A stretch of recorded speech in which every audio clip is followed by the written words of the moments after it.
Hi friends, എല്ലാവർക്കും നമ്മുടെ ചാനലിലേക്ക് സ്വാഗതം. അപ്പോൾ നമ്മുടെ 30 ഡേയ്സ് ഹെയർ ഗ്രോത്ത് ചലഞ്ചിൽ ഇന്ന് ഡേ 19 ആണ്.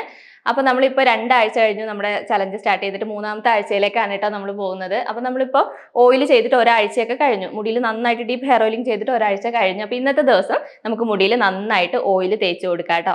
നമ്മളിങ്ങനെ ചലഞ്ചൊക്കെ ഫോളോ ചെയ്യുമ്പോൾ ശ്രദ്ധിക്കേണ്ട കാര്യം അതാണ്, നമ്മൾ കറക്റ്റ് ഏത് ദിവസമാണോ ഓയിൽ തേക്കേണ്ടത് ആ ദിവസം തന്നെ നമ്മൾ നന്നായിട്ട് ഓയിൽ തേക്കണം. അല്ലെങ്കിൽ നമ്മുടെ മുടി എന്തായാലും നമ്മൾ പാക്കൊക്കെ തേക്കുന്ന സമയത്ത് കുറച്ച് ഡ്രൈനെസ് ഒക്കെ ഉണ്ടാവില്ല, അപ്പോൾ അത് മാറ്റണമെങ്കിൽ നമ്മൾ നന്നായിട്ട് ഓയിൽ തേക്കണം കേട്ടോ. അപ്പോൾ ഇന്നത്തെ ദിവസം നമുക്ക് ഡീപ്പ് ഹെയർ ഓയിലിംഗ് ചെയ്യാം, ഷാമ്പു ഉപയോഗിച്ച് മുടി കഴുകാം. പിന്നെ അതിൻ്റെ കൂട്ടത്തിൽ നമുക്ക് ഇന്ന് നാച്ചുറൽ കണ്ടീഷണർ തയ്യാറാക്കാം. കുറച്ച് പേരൊക്കെ ചോദിച്ചിട്ടുണ്ടായിരുന്നു നാച്ചുറൽ കണ്ടീഷണർ എങ്ങനെയാണ് തയ്യാറാക്കുക എന്നുള്ളത്. അപ്പോൾ ഇന്ന് ഓയിൽ ചെയ്യുമ്പോൾ നിങ്ങൾ ഏത് ഓയിലാണോ ഉപയോഗിക്കുന്നത് ആ ഓയിൽ നിങ്ങൾ എടുക്കുക. ഞാൻ എൻ്റെ കരിഞ്ജീരകം കാച്ചെണ്ണ എടുത്തിട്ടുണ്ട്. ഞാൻ എപ്പോഴും പറയുന്ന പോലെ തന്നെ കാച്ചെണ്ണ വേണം നിർബന്ധമില്ല, നിങ്ങൾ ഏത് ഓയിലാണോ ഉപയോഗിക്കുന്നത് ആ ഓയിൽ നിങ്ങൾക്ക് എടുക്കുക കേട്ടോ. പിന്നെ ഓയിൽ ചെയ്യുന്ന ദിവസം നിങ്ങൾക്ക് അറിയാലോ, നിങ്ങളുടെ മുടിക്ക് എത്രമാത്രം ഓയിൽ വേണോ അതിനനുസരിച്ച് നിങ്ങൾ ഓയിൽ എടുക്കുക. നമ്മൾ സ്കാൽപ്പിൽ മുടിയിൽ നന്നായിട്ട് തന്നെ ഓയിൽ ചെയ്യുന്നുണ്ട്, അപ്പോൾ അതിനനുസരിച്ച് നിങ്ങൾ ഓയിൽ എടുക്കുക. അപ്പോൾ ഞാനിതാ എനിക്ക് ആവശ്യത്തിനുള്ള ഓയിൽ എടുത്തിട്ടുണ്ട്. അപ്പോൾ ഇന്നത്തെ ദിവസം ഞാൻ ഓയിലിലേക്ക് കാസ്റ്റർ ഓയിൽ ചേർത്ത് കൊടുക്കുന്നുണ്ട് കേട്ടോ. ഇപ്പോൾ കുറച്ച് മഴയൊക്കെ കുറഞ്ഞു, തണുപ്പൊക്കെ കുറഞ്ഞിട്ടുണ്ട്, അപ്പോൾ കാസ്റ്റർ ഓയിൽ ഞാൻ ചേർത്ത് കൊടുക്കുകയാണ്. അപ്പോൾ നിങ്ങൾ എത്ര ഓയിലാണോ എടുത്തത് അതിൻ്റെ 4/1 ഭാഗം കാസ്റ്റർ ഓയിൽ നിങ്ങൾ എടുക്കുക. കാസ്റ്റർ ഓയിൽ ഒരുപാടായി പോരുത്. ഞാനിപ്പോൾ അളവൊന്നുമല്ല, ഏകദേശം അളവാണ് പറയുന്നത്, ഏകദേശം അളവ് നോക്കിയിട്ട് നിങ്ങൾ എടുത്താൽ മതി. അപ്പോൾ കാസ്റ്റർ ഓയിൽ ചേർത്ത് കഴിഞ്ഞാൽ നമ്മൾ ഓയിൽ ഒന്ന് ചൂടാക്കിയിട്ട് ഉപയോഗിക്കുന്നതാണ് കേട്ടോ കുറച്ചും കൂടി നല്ലത്. അപ്പോൾ ഞാൻ ചൂടാക്കുന്ന കാണിക്കുന്നില്ല, നിങ്ങൾക്ക് ഡബിൾ ബോയിലിംഗ് വഴിയോ അല്ലെങ്കിൽ അടുപ്പിന്റെ സൈഡിൽ വെച്ചിട്ടോ വെയിലുണ്ടെങ്കിൽ വെയിലത്ത് വെച്ചിട്ടോ ചൂടാക്കി എടുക്കാം. ഡയറക്റ്റ് തീയിൽ വെച്ച് ചൂടാക്കരുതെന്ന് മാത്രമേ ഉള്ളൂ കേട്ടോ. അപ്പോൾ ഞാനിത് അത്യാവശ്യം നന്നായിട്ട് തന്നെ ചൂടാക്കി എടുത്തിട്ടുണ്ട്. ഇനി നമ്മുടെ ഇത് മുടിയിലേക്ക് തേക്കാൻ പാകത്തിന് ഒരു ചൂടായിട്ടുണ്ട് കേട്ടോ, ഒരു ഇളം ചൂട്, ഒരുപാട് ചൂടോട് കൂടിയല്ല, ഒരു ഇളം ചൂടായിട്ടുണ്ട്.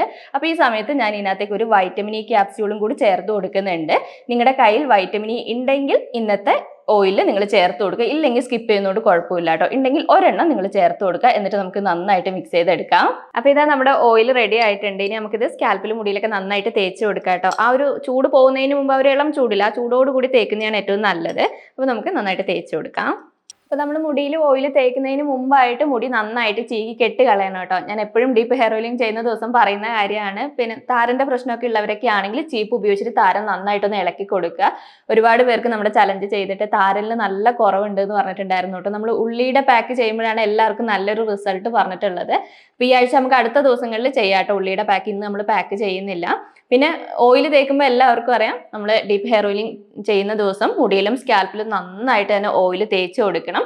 അപ്പോൾ ഞാൻ എപ്പോഴും പറയുന്ന പോലെ തന്നെ കുറച്ച് സെക്ഷനായിട്ട് മുടി എടുത്തിട്ട് ഓയിൽ തേക്കാൻ പറ്റുമെങ്കിൽ ഏറ്റവും നല്ലതാണ് കേട്ടോ. അല്ലെങ്കിൽ നമ്മൾ മുകളിലൂടെ ഇങ്ങനെ ഓയിൽ തേച്ച് കഴിഞ്ഞാൽ സ്കാൽപ്പിൽ എല്ലായിടത്തും ആവില്ല. നമ്മൾ ആഴ്ചയിൽ ഒരു ദിവസം മാത്രമാണല്ലോ ഇതുപോലെ ഓയിൽ തേക്കുന്നത്. അപ്പോൾ അന്നത്തെ ദിവസം കുറച്ച് സമയം എടുത്തിട്ട് തേക്കാൻ വേണ്ടി പ്രത്യേകം ശ്രദ്ധിക്കുക. അപ്പോൾ സ്കാൽപ്പിൽ എല്ലായിടത്തും തേച്ച് കഴിഞ്ഞിട്ട് ബാക്കിയുള്ളത് മുടിയിലും മുടിയുടെ അറ്റത്തൊക്കെ നന്നായിട്ട് തേച്ച് കൊടുക്കണം. കുറേ പേര് പറഞ്ഞിട്ടുണ്ടായിരുന്നു സ്പ്ലിറ്റ് എൻഡ്സും മുടി പൊട്ടിപ്പോകുന്നതാണ് എല്ലാവരുടെയും പ്രശ്നം. മുടിക്ക് സ്കാൽപ്പിൽ ഉള്ളുണ്ട്, താഴത്തേക്ക് വരുമ്പോൾ ഇങ്ങനെ കോലായി പോകുന്നു എന്നാണ് പറയുന്നത്. അത് നമ്മുടെ മുടി പൊട്ടിപ്പോകുന്നതുകൊണ്ടാണ്.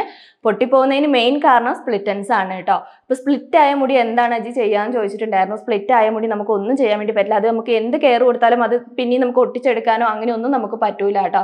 അപ്പോൾ സ്പ്ലിറ്റ് ആയ മുടി നിങ്ങൾ കട്ട് ചെയ്ത് കളയുക, അതിൻ്റെ അറ്റം വെച്ച് കട്ട് ചെയ്യുക. അപ്പോൾ ഒരു 2 മാസം കൂടുമ്പോൾ അല്ലെങ്കിൽ 3 മാസം കൂടുമ്പോൾ മുടിയുടെ അറ്റം ഒന്ന് വെട്ടി കൊടുക്കുന്നത് നല്ലതാണ്, സ്പ്ലിറ്റ് എൻഡ്സ് വരാതിരിക്കാൻ വേണ്ടി നല്ലതാണ്.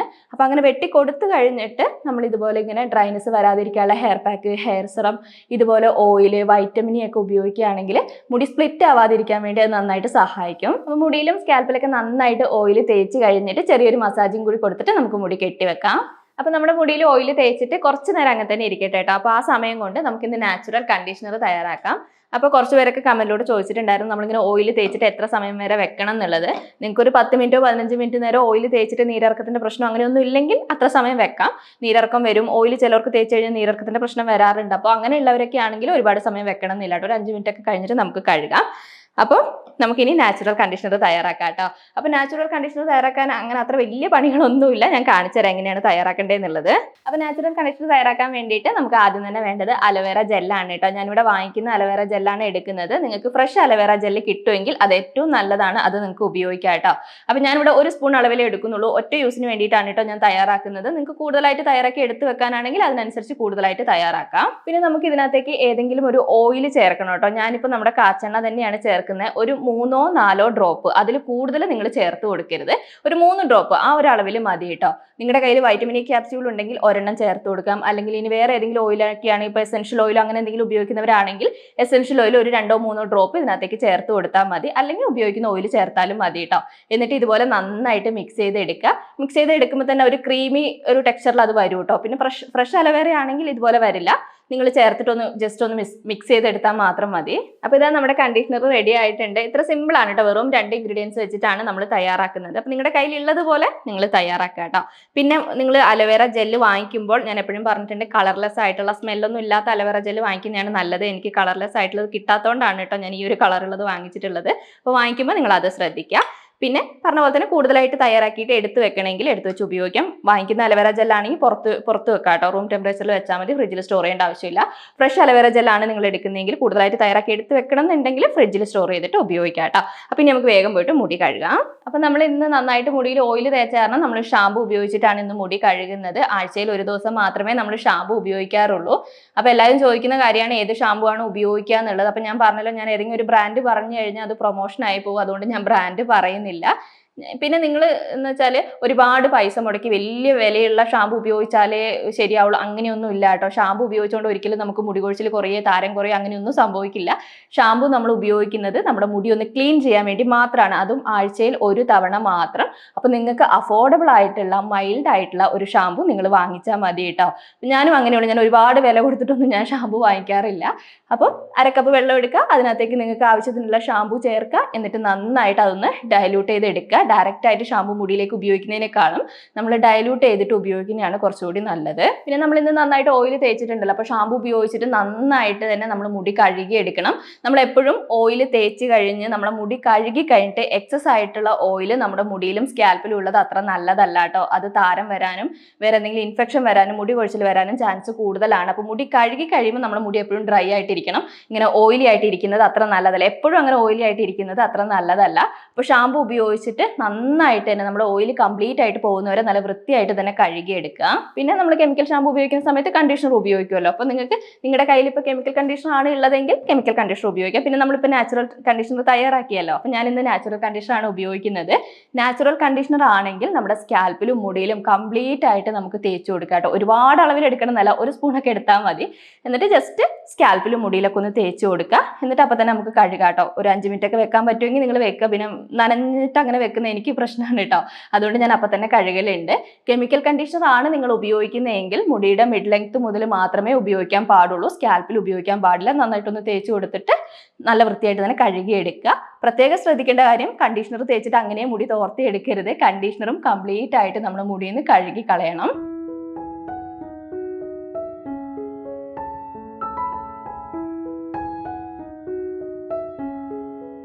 അപ്പോൾ നമ്മുടെ ഹെയർ ഗ്രോ ചലഞ്ചിൽ 17ാമത്തെ ദിവസം നമ്മൾ ഇത്രയും കാര്യങ്ങളാണ് കേട്ടോ മുടിയിൽ ചെയ്യുന്നത്. എനിക്ക് തോന്നുന്നു ഞാൻ ഇൻട്രോ പറഞ്ഞ സമയത്ത് ഡേ 19 എന്നാണ് പറഞ്ഞത്. എനിക്ക് മാറിപ്പോയതാണ് കേട്ടോ. ഇന്ന് ഡേ 17 ആണ്. അപ്പോൾ ഇന്നത്തെ ദിവസം ഇത്രയും കാര്യങ്ങൾ മുടിയിൽ ചെയ്തു കൊടുത്താൽ മതി. അപ്പോൾ നമ്മൾ ഇന്ന് ഡീപ്പ് ഹെയർ ഓയിലിംഗ് ചെയ്തു, നാച്ചുറൽ കണ്ടീഷണർ തയ്യാറാക്കിയിട്ടുണ്ട്, ഷാമ്പു ഉപയോഗിച്ച് മുടി കഴുകിയിട്ടുണ്ട്. എല്ലാ കാര്യങ്ങളും ഞാൻ പറഞ്ഞു തന്നിട്ടുണ്ട്. ഞാൻ പറഞ്ഞതിൽ എന്തെങ്കിലും നിങ്ങൾക്ക് വ്യക്തമാവാത്ത കാര്യം ഉണ്ടെങ്കിൽ കമൻറ്റിലൂടെ ചോദിച്ചാൽ മതി കേട്ടോ. പിന്നെ ഇന്നത്തെ ദിവസം മുടി കഴുകി ഉണങ്ങി കഴിഞ്ഞിട്ട് നൈറ്റ് ഹെയർ കെയർ സിമ്പിളായിട്ട് ചെയ്താൽ മതി. നമ്മൾ ഓയിലൊക്കെ തേച്ച് നല്ല രീതിയിൽ മസാജിങ് ഒക്കെ ചെയ്തതാണ്. അപ്പോൾ ഹെയർ സെറം എന്തെങ്കിലും ഉപയോഗിച്ച് ചെറിയ രീതിയിൽ മസാജിങ് ഒക്കെ ചെയ്തിട്ട് നിങ്ങൾ മുടി കെട്ടി വെച്ചാൽ മതി. പിന്നെ 18ാമത്തെ ദിവസം മുടിയിൽ പാക്കുകളും കാര്യങ്ങളൊന്നും ചെയ്യാത്ത ദിവസമാണ്. ഡെയിലി ഹെയർ വാഷ് ചെയ്യുന്നവർക്ക് വെറുതെ വെള്ളത്തിൽ മുടി കഴുകാം. മുടി കഴുകുന്നില്ലെങ്കിൽ അന്നത്തെ ദിവസം മുടി കഴുകേണ്ട. മോർണിംഗ് ഹെയർ കെയറും നൈറ്റ് ഹെയർ കെയറും നിങ്ങൾ കാര്യമായിട്ട് തന്നെ ചെയ്തു കൊടുത്താൽ മതി. അപ്പം ഇന്നത്തെ ദിവസം ഇത്രയൊക്കെയാണ് ഉള്ളത്. അപ്പം വീഡിയോ നിങ്ങൾക്ക് ഇഷ്ടപ്പെട്ട് കാണുമെന്ന് ഞാൻ വിചാരിക്കുന്നു. ഇഷ്ടപ്പെട്ടിട്ടുണ്ടെങ്കിൽ ഞാൻ എപ്പോഴും പറയുന്ന പോലെ തന്നെ ലൈക്ക് ചെയ്യാനും ഷെയർ ചെയ്യാനും കമൻറ്റ് ചെയ്യാനും മറക്കരുത്. അടുത്ത വീഡിയോ ആയിട്ട് നമുക്കിനി അടുത്ത ദിവസം കാണാം.